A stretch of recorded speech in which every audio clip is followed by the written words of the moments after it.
Hi hello എല്ലാവർക്കും വണക്കം. നമ്മൾ വിഷുവിന് ചെയ്ത വീഡിയോയിൽ പറഞ്ഞിട്ടുണ്ടായിരുന്നു വിഷുവിന് തയ്യാറാക്കിയിട്ടുള്ള ഐറ്റംസിന്റെ എല്ലാം ഡീറ്റെയിൽഡ് ആയിട്ടുള്ള വീഡിയോസ് ചെയ്യാമെന്ന്. സദ്യയിലെ ഇവിടെ നമ്മുടെ 3 പേരുടെയും ഫേവറേറ്റ് ആയിട്ടുള്ള ഓൾമോസ്റ്റ് ഒരുവിധ ആൾക്കാരുടെ ഒക്കെ ഫേവറേറ്റ് ആയിട്ടുള്ള കൂട്ടുകറിയുടെ റെസിപ്പി ആയിട്ടാണ് ഇന്ന് നമ്മൾ വന്നിട്ടുള്ളത്. പല സ്ഥലങ്ങളിലും പല രീതിയിലായിരിക്കും തയ്യാറാക്കുന്നുണ്ടാവുന്നത്. ഞാനിവിടെ കാണിക്കുന്നത് ഞാൻ തയ്യാറാക്കുന്ന ഒരു രീതിയാണ്. അതിനുവേണ്ടി തലേ ദിവസം സോക്ക് ചെയ്ത് വെച്ചിരിക്കുന്ന കടല 2-3 തവണ വാഷ് ചെയ്ത ശേഷം കുക്കറിലേക്ക് ആഡ് ചെയ്തിട്ട് അതിലേക്ക് ആവശ്യത്തിനുള്ള വെള്ളം, ഉപ്പ്, കുറച്ച് മഞ്ഞൾപ്പൊടി, മുളക് പൊടി എന്നിവ ചേർത്ത് കൊടുത്തിട്ട് നന്നായിട്ടൊന്ന് മിക്സ് ചെയ്ത ശേഷം കുക്കർ ക്ലോസ് ചെയ്ത് ഹൈ ഫ്ലെയിമിൽ ഒരു 7 വിസിൽ വരുന്നവരെ ഒന്ന് കുക്ക് ചെയ്തെടുക്കാം. അടുത്തതായിട്ട് ഒരു മിക്സി ജാറിൽ ഞാൻ പച്ചടിക്കും അവിയലിനും ഒക്കെ അരച്ചെടുത്തിട്ട് കഴുകാതെ എടുത്തതുകൊണ്ടാണ് കേട്ടോ ഇങ്ങനെ ഇരിക്കുന്നത്. കുറച്ച് ഗ്രേറ്റഡ് കോക്കനട്ടും ജീരകവും വെള്ളവും ചേർത്തിട്ട് ഒന്ന് അരച്ചെടുക്കാം. അല്ലാതെ പേസ്റ്റ് പോലെ അരയേണ്ട ആവശ്യമൊന്നുമില്ല. ഈ ഒരു രീതിയിൽ കിട്ടിയാൽ മതി. കടല കുക്കായി കിട്ടുന്ന ടൈമിൽ തന്നെ നമുക്ക് ഇതിലേക്ക് ആവശ്യമായിട്ടുള്ള വെജിറ്റബിൾസും കൂടി ഒന്ന് കുക്ക് ചെയ്തെടുക്കാം. അതിനുവേണ്ടി ഒരു പാത്രത്തിലേക്ക് ഞാനിവിടെ കുറച്ച് ചേനയും പച്ചക്കായും ഇതുപോലെ ചെറുതായി കട്ട് ചെയ്തെടുത്തിട്ടുണ്ട്. ഇതിലേക്കും കുറച്ച് മഞ്ഞൾപ്പൊടിയും മുളക് പൊടിയും ആവശ്യത്തിനുള്ള ഉപ്പും വെള്ളവും എന്നിവ ചേർത്തിട്ട് നന്നായിട്ടൊന്ന് മിക്സ് ചെയ്ത ശേഷം ഇതൊന്ന് ക്ലോസ് ചെയ്ത് വെച്ചിട്ട് കുക്ക് ചെയ്തെടുക്കാം.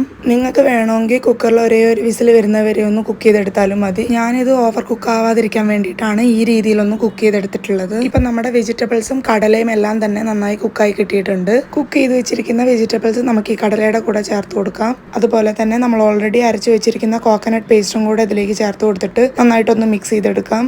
എല്ലാം നന്നായിട്ടൊന്ന് മിക്സ് ചെയ്ത ശേഷം ഞാനിവിടെ ശർക്കര പൊടിയായിട്ടാണ് ചേർത്ത് കൊടുക്കുന്നത്. നിങ്ങളുടെ കയ്യിൽ പൊടിയായിട്ടല്ല അച്ചായിട്ടാണുള്ളതെങ്കിൽ അതൊന്ന് പൊടിച്ച ശേഷം ചേർത്ത് കൊടുത്താൽ മതി. ഇനി അതിൽ വല്ല കല്ലോ മറ്റോ ഉണ്ടെന്നുണ്ടെങ്കിൽ ശർക്കര പാനി തയ്യാറാക്കിയിട്ട് ഒന്ന് അരിച്ച ശേഷം ഒഴിച്ചു കൊടുത്താലും മതി. എന്നിട്ട് നന്നായിട്ടൊന്ന് മിക്സ് ചെയ്ത ശേഷം നമുക്ക് ഇതിലേക്ക് കാണുന്ന വെള്ളം എല്ലാം ഒന്ന് വറ്റിച്ചെടുക്കണം. ഇതൊന്ന് വറ്റി കിട്ടുന്ന ടൈമിൽ നമുക്ക് ഇതിലേക്ക് കോക്കനട്ട് ഒന്ന് റോസ്റ്റ് ചെയ്തെടുക്കണം. അതിനുവേണ്ടി ഒരു പാനിലേക്ക് കുറച്ച് കോക്കനട്ട് ഓയിൽ ഒന്ന് ചൂടായി വരുമ്പോൾ കുറച്ച് കടുക് ഒന്ന് പൊട്ടി വരുമ്പോൾ ഉഴുന്നുപരിപ്പ്, കുറച്ച് വറ്റൽമുളക്, കറിവേപ്പില എന്നിവ ചേർത്തിട്ട് ഒന്ന് റോസ്റ്റ് ചെയ്ത ശേഷം ഇതിലേക്ക് കുറച്ച് ഗ്രേറ്റഡ് കോക്കനട്ട് ആഡ് ചെയ്ത് കൊടുക്കുന്നുണ്ട്. എന്നിട്ട് ഇതൊരു ലോ ടു മീഡിയം ഫ്ലെയിമിൽ വെച്ചിട്ട് നല്ല ഗോൾഡൻ ബ്രൗൺ കളർ ആകുന്ന വരെ ഒന്ന് റോസ്റ്റ് ചെയ്തെടുക്കാം. ഇത് കുറച്ചൊരു ടൈം കൺസ്യൂമിംഗ് ആയിട്ടുള്ള ഒരു പ്രോസസ്സാണ്. പെട്ടെന്ന് റോസ്റ്റ് ആയി കിട്ടാൻ വേണ്ടിയിട്ട് ഹൈ ഫ്ലെയിമിൽ വെച്ച് റോസ്റ്റ് ചെയ്തെടുത്ത് കളയരുത്.